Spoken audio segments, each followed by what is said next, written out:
So I'm going to be talking today about my current book project. And this project focuses on the concept and experience of migration in the Caucasus. Before I begin discussing that project, I want to explain what drew me to the Caucasus in the first place and to explore the trajectory that brought me to this project. So here's a map. This is the Caucasus, encompassing both the south and the north, and you can see it's a very, very diverse region, combining Christian and Muslim peoples, and so many different languages.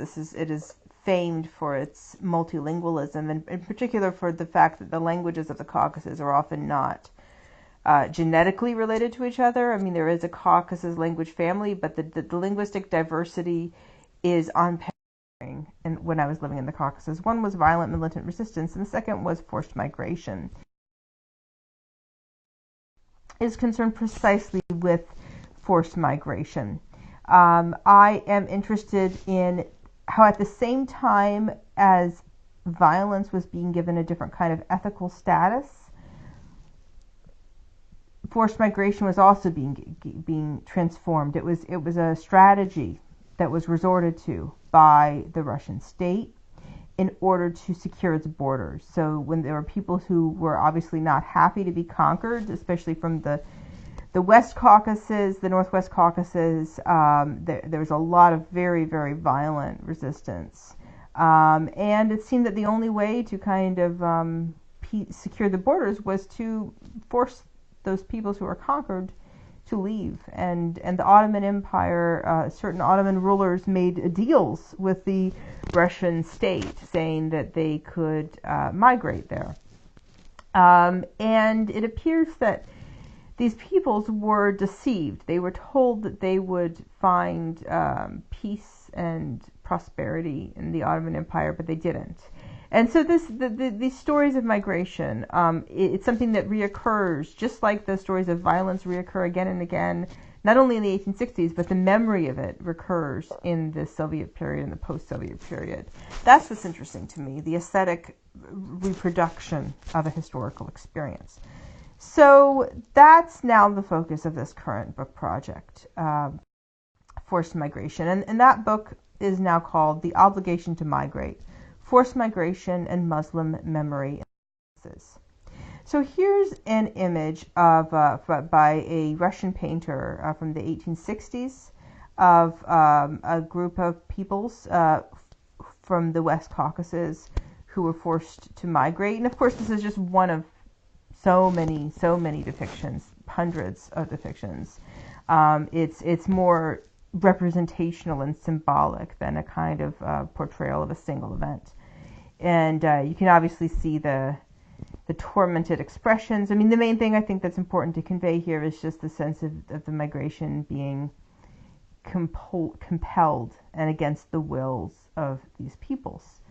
They did not want to leave their homelands. They were so the long trajectories traveled by these peoples, all the way from here, my Cope, from the western North Caucasus to the Ottoman lands, were regarded as treacherous, and these migrations became the subject of many narratives.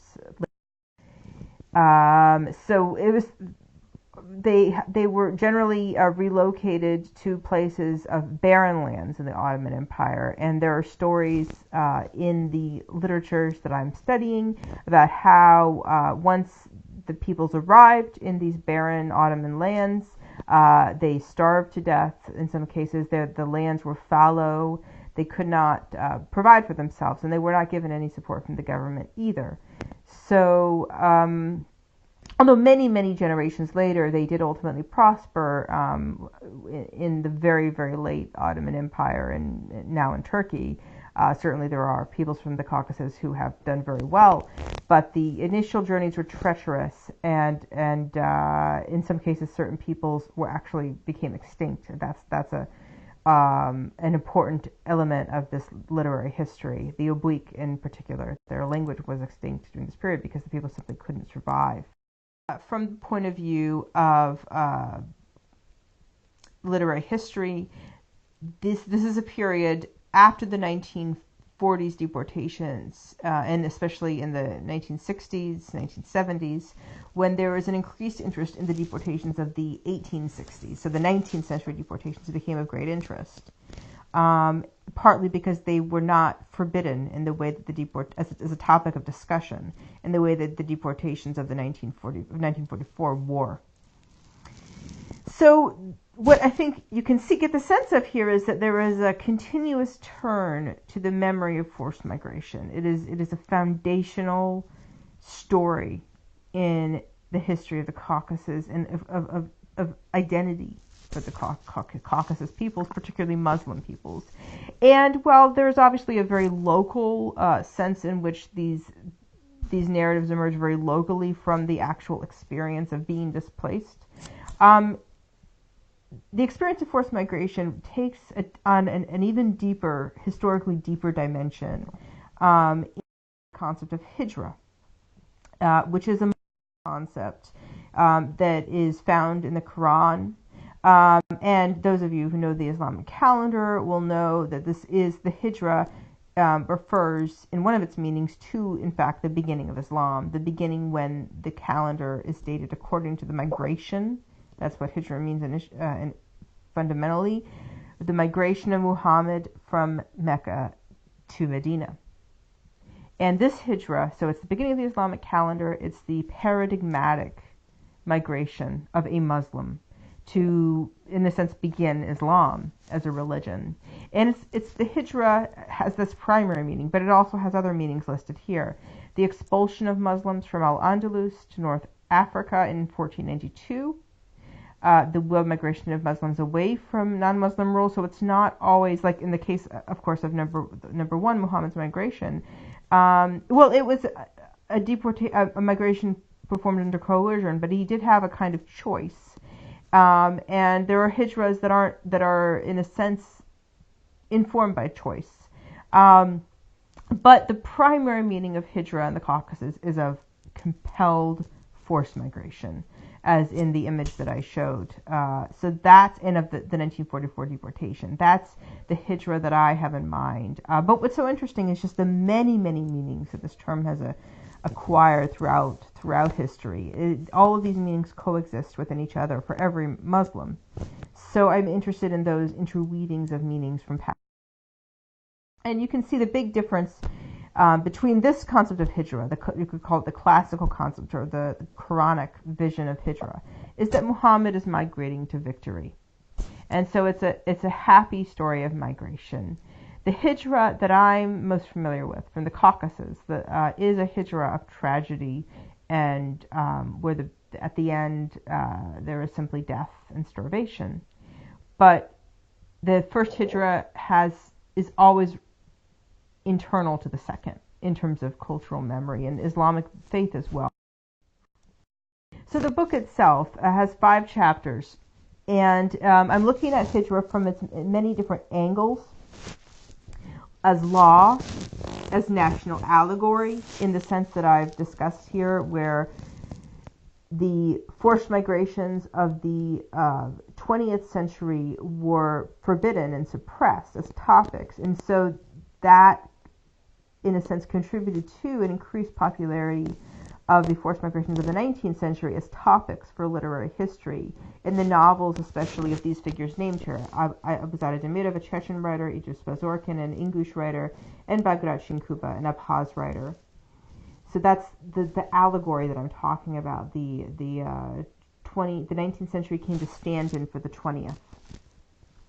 Hijra's elegy looks at poetry.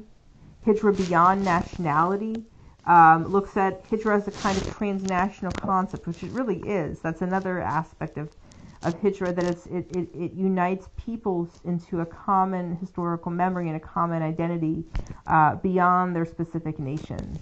And so I'm interested in that transnational aspect as well. And the final chapter, The End of Migration, Checkpoints, Borders, Walls, looks at how, while Hijra has very substantial meanings for the 20th and the 19th centuries, it's doesn't quite capture the experience of the 21st. The 21st century, the post-Soviet era, is one more of checkpoints, borders, and walls.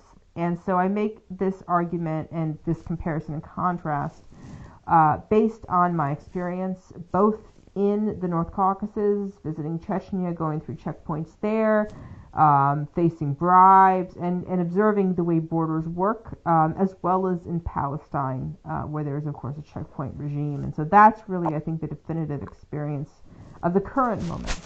And that's also of interest. So the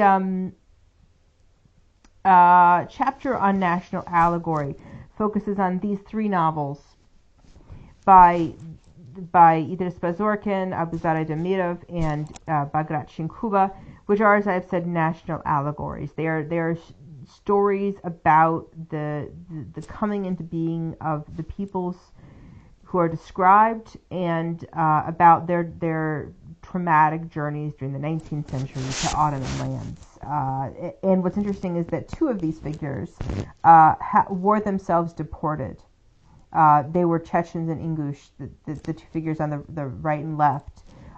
They were forcibly deported during the 1944 deportation, and they did not write about that experience because they couldn't under Soviet rule. It was illegal. So they instead wrote about the 19th century deportations, and they did so to great effect.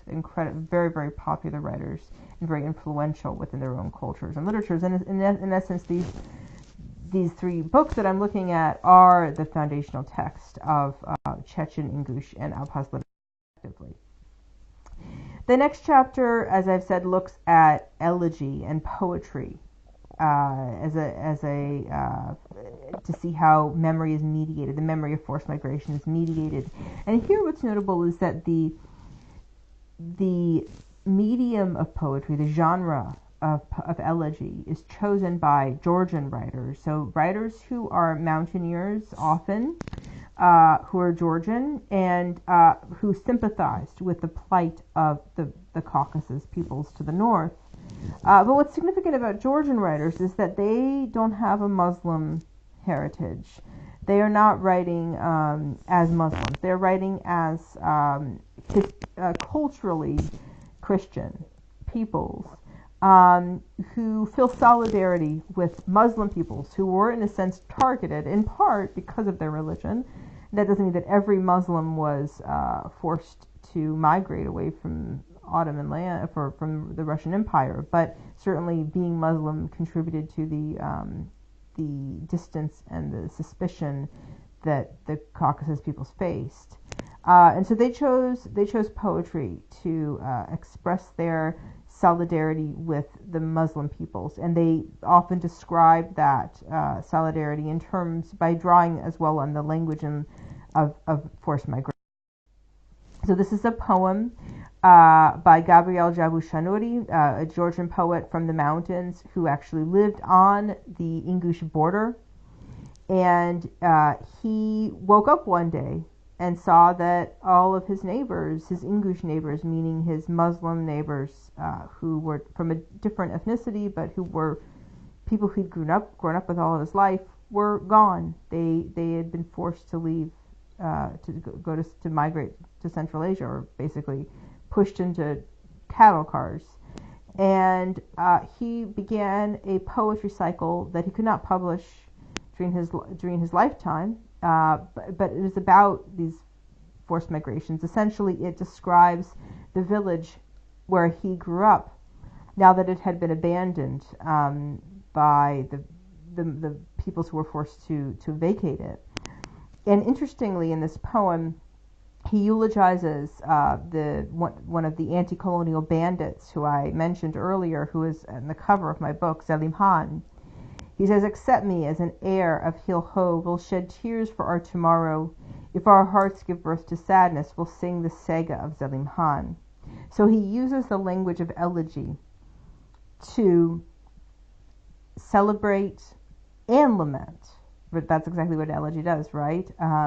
The memory of this anti-colonial bandit. But again, if we're keeping with the theme of violence, what's interesting is that in this poetic text, violence is not present really, or it's so sublimated.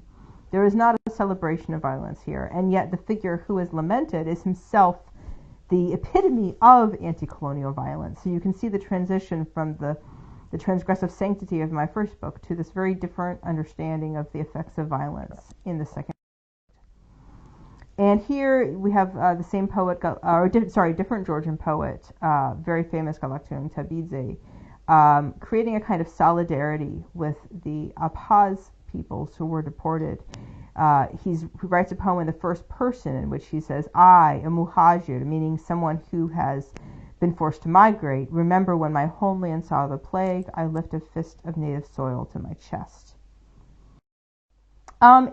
And so the second to last chapter is looking at